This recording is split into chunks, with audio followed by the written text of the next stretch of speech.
Welcome to the Seraphine podcast. I am Seraphine Arocha, and I am with my beauty, Chelsey Atia. Hello, beauty. Hi. We are in the mix of the Real Housewives of Beverly Hills drama. Oh, yes. And we are discussing the episode of the liberation of Erica Jane. Yeah. Oh, God. All right, so this episode starts out actually a little awkward because the last one was she walks in and everyone's like, dun, dun, dun. Yeah, she slams the door and it's like, very Erica Jane. So Erica Jane. Yeah. And then there's this really weird, like, no one knows what to say because there's an elephant in the room. Like Lisa Rinna is like, how's your dog? She's like, how is he adjusting? I forget the name of her dog. But then she says something like, I don't really know what to say. I'm kind of opening up the space for Erica to like, say what she wants. So yeah, it was very awkward. It was bizarre. And then and Erica going, what's going on with everyone? I'm like, let's talk about the fact that you got divorced. I mean, like, it's literally like, I can't even imagine. I don't even know what I would do. I'd probably be the one who'd be like, dude. Yeah. You want to talk about it? If you don't, that's cool. But everyone was like doing a little dance. Yeah. But fortunately, Erica said, let's talk about the elephant in the room. Yeah. Because she kind of did a little scoff at the beginning, almost like annoyed. I'm like, girl, you can't be annoyed at these women. They had no idea.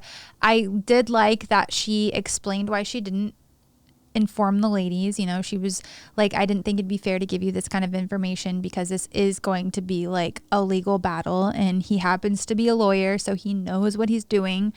So I did like that she gave them a little bit of an explanation, because I think like they were just in Tahoe the weekend before. Yeah. It was like crazy that like, and Garcelle asked her, have you talked to Tom? Yeah, Tom, he's a workhorse, blah, blah, blah. Nothing. I mean, it was like crickets. You would never know something was wrong. I think it was interesting that it was almost as if on cue Sutton knew that it was going to, we couldn't hang here because they went straight into dinner. Yep. And she did such a beautiful job. She did. That $35,000 though for this event, it better be beautiful. It better be gorgeous. That's like what a wedding costs. Seriously, I about died, but it looked amazing. I love the stirring of the conversation at the table when we started to talk about Kyle and Dorit and this kind of like, well, we're like sisters. We'll get around to the conversation. And then I love that Kyle like tried to like, I don't know, fan the awkwardness by saying to Kathy like, oh, well, we have that too. And Kathy's like, we do. I love Kathy. Kathy's so great. And then this is the first time we were introduced to Kathy's language. Her shorthand. This part actually made me laugh. I was like, this is so good, because then it cuts to like examples of what she's like, and then you do this, and then I heard this, and she explains that also by saying you never know who's around, so you kind of, I do allude to things. It is. I mean, it's like talking. If I was going to talk to you and say, so Chelsey, who we were talking about earlier? Yeah. And that thing that happened to her, I was like, oh my God. And then what did you think about that thing that happened to her with that ex-boyfriend? I mean, and then you're like, what? So most people don't follow what she's trying to say. Like Lisa Rinna, whenever they did a flashback, she's like, It was hilarious. So funny. She omits names. She omits places, and she alludes to everything. But you can't blame her. She's literally grown up in Hollywood, so she's not like Kyle. Kyle gets herself into a pickle a lot of times. Kathy knows better. Well, and Kyle's recorded. She's been recorded pretty much from day one. I mean, she's been the OG. And I love that whole, I don't know if you watch the Watch What Happens Live after. Sometimes I catch it. It was hilarious. They were talking about how Kyle is the OG of the Real Housewives. Yeah. And then Kathy awkwardly talks about how Paris and Nikki were calling her the IG. It was hilarious. I was like, what? And she couldn't really get the point across.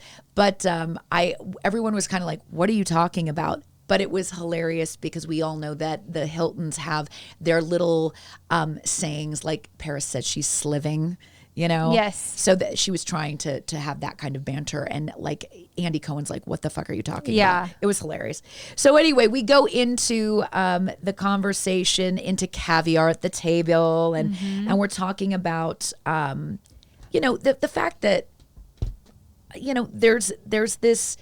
there's this whole thing going on, undertone of Erica, but we also have Dorit and Kyle trying to fix their stuff. Yeah. And we also, we've got a little bit of other things going on with the other ladies, but the whole meal is like, it's unfolding, but then we have the Dorit and Kyle kind of talk out. What did you think about that? I just thought it was a wash. Yeah, I did too. They do like to, they are like sisters. They like to throw, even in that conversation, they were, Kyle was like, I'll make sure that I don't interrupt you. And she said, I'll make sure I'm not dominating the conversation, and then we're good.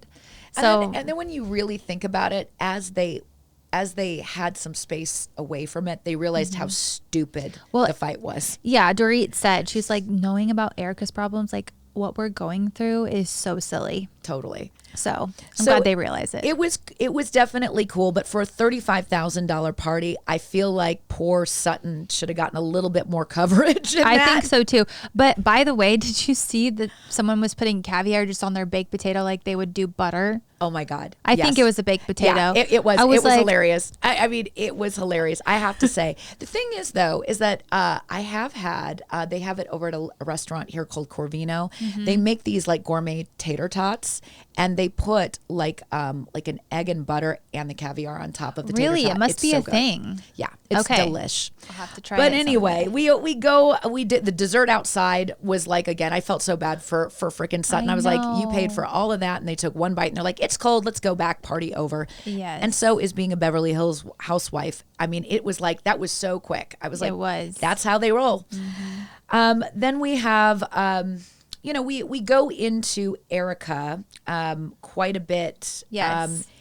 And she goes from a 16,000 square foot home to like something that's like 2,500. Yeah, which is still beautiful, by the way. They were going through, showing some photos, and I had read an article like a week ago about how she downsized to this tiny little thing.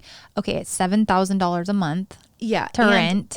And it's 3 bedrooms, and 2 of the bedrooms, one is her clothes closet, one is her accessory closet. Yeah, like talk about a Barbie house. I mean, I don't think she's hurting. I wish I could say poor you. I totally get it sucks that she lived for 22 years in this palatial mansion. Yeah. But also, poor her, downsizing from a Lamborghini to a Range Rover. I had to get rid of my Lamborghini, or Ferrari, whichever one she has, but I got a Range Rover. Yeah. God. So then we hear her over and over in this episode talk about, as soon as I get a handle on what's coming for me. Yeah. And, she made this whole big presentation about how she was going to hold his hand until he died. So we're getting this very much like woman scorned. Right. And, I'm buying it to a point, because I know it's painful, but it's so theatrical. And her interviews with her blown out face and then the tears brimming. Yep. I'm like, girl, we gotta see some, we gotta talk about some real stuff here pretty soon. Yeah. Because this topical, like, oh my God, I'm a woman scorned thing is not going to go very far. Erica does not seem like a woman that would be scorned. No, not at all. She's not going to take crap for anyone. No, and later on this episode, she talks about how she needs to have a lot of sex, and apparently she enjoys a CBD oil on her nether regions. I was like, okay, we're really getting into her being like, this is Erica Jane, single. And she said she's gonna not be abstinent for 90 days, and then she said, I don't know how I'll feel at the end. So who knows? My God, we'll see how it goes. There's a throwaway storyline of the mammogram with Sutton. I just felt like this was weird. It was weird, but I was glad. So Kyle's mom, I believe, died from breast cancer. Yeah. So no wonder she's so passionate about it and was like, I can't believe you've never had a mammogram. Sutton's not young. So I thought it was good at least to showcase like going, even if you're scared, it's you can get through it. They've done this storyline though before. I think she did it with like Lisa or something. Probably, yeah. I don't remember what exactly it was, but it felt like, again, filler. Yes. And then, Sutton like freaking out about literally her breast in the machine. I was like, okay, it's a little too much, but hey, she was very hysterical. She was about great. it. But I loved how Kyle was like, she basically owned that she's just as hysterical. Yes. And she was like, well, at least I could be there for her. Yeah. So there's another filler. I thought the filler with Garcelle was not filler. I loved this whole moment for Garcelle and only Garcelle. Yeah, me too. I mean, she's such a strong woman, but she's a beautiful woman, and her vulnerability here was so real. Yes, I agree. Yeah, I think she needs more airtime, and I feel like personally, she's a little bit like, you want to know more about her, but you don't. It's like she's only going to show you what she wants to show you. Yeah. A little bit like how Erica is, but I like that her story for her personal life is developing a little bit. Yeah, she's a real class act, and she's one of the women on the show that I actually feel like I could learn from. Yeah, she's super eloquent. She really is.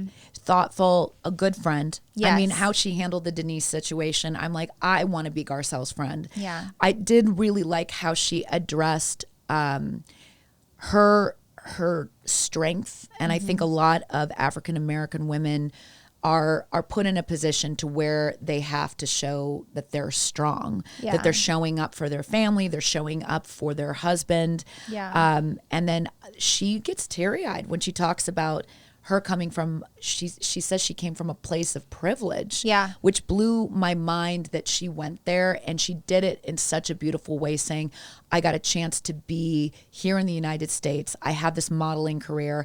I couldn't let my mother down. Yeah. It was really well spoken, and again, I'm looking forward to more of her, and I really hope they give her the time she deserves. I really liked that her like dating coach or relationship expert was telling her, because Garcelle was a little bit like, I feel like men, I don't want to lead with my career, and I've been on my own since I was 17. Maybe I need to like lean on a man more. And she's like, I don't want you to change yourself. Yeah. And I liked that, because I think if that's who you are, you're never going to be happy if you're just like, changing how you handle situations or how you're perceived by your person. Like, it's only going to be pent up down the line. Exactly, it really is. Yeah. Well, then, we go into Rinna and Erica meeting for cocktails, which was kind of cute. I liked seeing that they drank a hot toddy. Yes. That I was like, oh. And then Erica asked for it again at the dumplings party. Yeah. She must have liked it. I know. I love hot toddies, but it was kind of cool that I thought they brought hot toddies back to being chic. I like them. I love them as friends too. I do too. I love Lisa Rinna. They just have such a good back and forth. I feel like Lisa knows how to speak to Erica. She definitely does. And I mean, the conversation where Erica goes into the day that she left Tom, that she drove him to work, and she said, I love you. And he says like, thanks, babe, or thanks, hun. I appreciated her peeling back some layers and showing like it hurt her. Yeah. But when they showed previous episodes, I mean, she's been doing this for 22 years. Yeah. So it's not like it's something new. It's not like this is something, I mean, she signed up knowing that this is the kind of man he is. Yeah. So I'm going to be really interested. I want to hear more about the why she ended up with Tom, because I'm not going to really like her if she signed up for him and then now she's like, well, now it's not good enough. I'm like, well, why is it not good enough? Is it because you have the finances to go on your own? Yeah. I kind of feel like that's why she started her own, not why, but a benefit of starting her own ventures and things like that, because she wants to be able to like stand on her own 2 feet and not be under the thumb of this powerful lawyer man. And she did say, you're not in a relationship like that and not pay a price. I mean, when you've got Lamborghinis and all the clothes in the world, I mean, I'd love to say that everything's an equal partnership in life, no matter what. She gives him something, but unfortunately, it's not the case for these two, it looks like. Yeah. So then we have the really beautiful, I love that they tied in the heritage of Crystal. Me too. I want more of her heritage. Me too. It's so cool. So sweet. And I love that her cousins were there. Me too. I love that she taught the ladies a skill. And then we haven't seen that yet. No. Not really. No, we really haven't. We've seen a lot of showing off. Yeah. But this is understated. Yeah. This was like, I mean, not understated in a bad way, but just like, homey. Yeah. It was just like you felt like you're home. And like opening their eyes to culture. Yeah. And not Beverly Hills watered down culture. Right. It was really cool. And they like all authentic. Yeah, they actually made the dumplings I instead like of just that. ate the dumplings. Yeah, but it's funny. Someone said, I think it was Kyle, Lisa, this is your lips. This looks like your lips. I'm like, God, poor Lisa. Poor Lisa. She's such a good sport, though. She is such a good sport. She is. She could take so many things personally, but she's just like, whatever. Totally. Even with Lisa talking about the Depends, that one, like her, because she did the lady diaper type thing. It's like, I love her. She's like, whatever, it pays my bills, lady. Exactly. So good. You go, girl. Well, let's just talk really quickly about the Erica outfit to this. What? Okay. By the way, that hair, I used to do that hairstyle in elementary school where you twist your hair till it turns, and then you stick like one of those pins in it. I felt like she was trying to do a nod to Asian culture in a really weird way. Okay. Yes, I could see that. It kind of looked like chopsticks in her hair. But then she had the S&M boots and then no underwear again. And I was like, oh. It was like if someone, I think it was Garcelle, like sex on a stick or something. Totally. I don't know what she said, but it was over the top. It was and then so she's sitting on one side and Crystal is sitting on the other side with her black with the white bib top, like just really subdued and elegant. It was such a juxtaposition between the two. It really was. But to be honest with you, like Erica really stood out from everyone. She always does, but she stood out from everyone from that dinner just by how over the top. Like and she had to talk about how her dumplings were tight. Yeah. In correlation to her oil that she put on her nether regions. Yeah. I mean, she really like started to dial up the new She's Erica taking Jane. on Pretty Mess, like Pretty Mess. That persona. P.S. I love that Pretty Mess jacket with the LV, the Louis Vuitton inspired. Yes. I thought it was pretty cute. Yeah. Well, as we end this, I do think the Sutton and Crystal put the bow on it with the "I believe in you" was so condescending. It was so. Crystal's like, I think I can try to believe you. And then God. Sutton is like kind of making me laugh lately. She like, is. I believe in you. I love that she's like, she's such a mean girl. Yes. And then the ending with Garcelle really having the back of, I loved how she was like, come on. Yeah. Like let's give Sutton a break. Yes, exactly. Yeah. I mean, we got a little bit of a dive into Sutton because didn't she have like, who was it? Didn't one of her parents pass away? Yes, we found out about her dad. Yes. I'm like, give the lady a break. I know.